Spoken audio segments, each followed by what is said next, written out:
Earth is where we live. It is our home. It is our planet. It is a world unlike any other. First and foremost, oxygen and nitrogen make up the majority of the Earth's atmosphere. A portion of the energy from the sun is trapped at the surface by greenhouse gases like carbon dioxide in the atmosphere. On top of that, the Earth has divisions where we call them the crust, mantle, and the core. Let's begin with the mantle. What is the mantle then? A planetary body's mantle is a layer that is surrounded by the crust on top and the core underneath. The biggest and most substantial layer of a planetary body. Mantles are often comprised of rock or ice. To simplify it up, the mantle is made up of semi-liquid material which is caused by the reaction of radioactive materials and internal heat conserved during the planet's formation.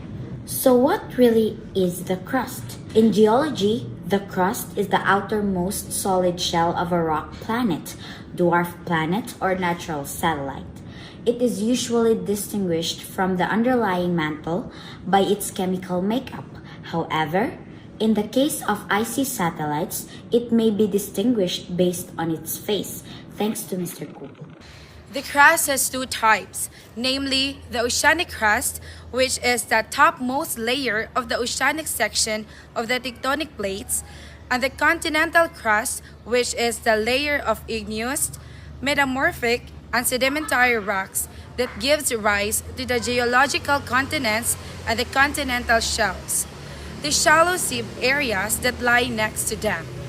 They both collide to form mountain faults and volcanoes, where volcanoes are responsible for producing lava that whenever it will harden, it becomes a rock.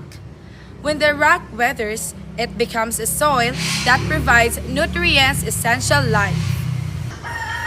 Now, let us tackle about the third layer, which is the Earth's core. It is made of iron and nickel. It is thought that the core of the Earth is a solid 1,500-mile wide ball of iron and nickel metal that is around Pluto's size. The outer core is a layer of liquid metal that surrounds the inner core.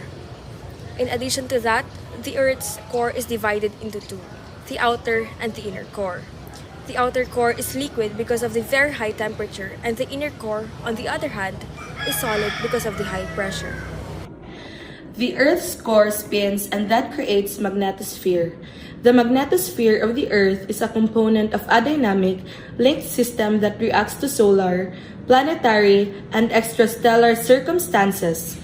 It is produced deep below the Earth's outer core by the convective migration of charged molten iron. The magnetosphere protects the Earth from solar radiation.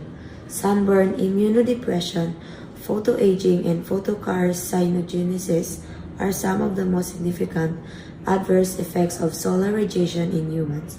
That is why the magnetosphere is really important. The magnetosphere produces the light called aurora, which is the evidence of solar radiation.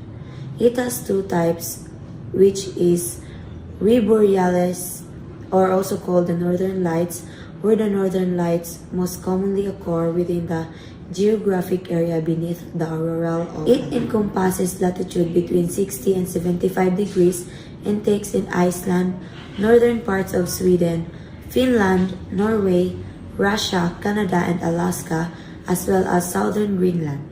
And we also have the Australias, which is known to be the southern light, which can be seen from the most southern of land masses such as Tasmania, New Zealand, and Antarctica.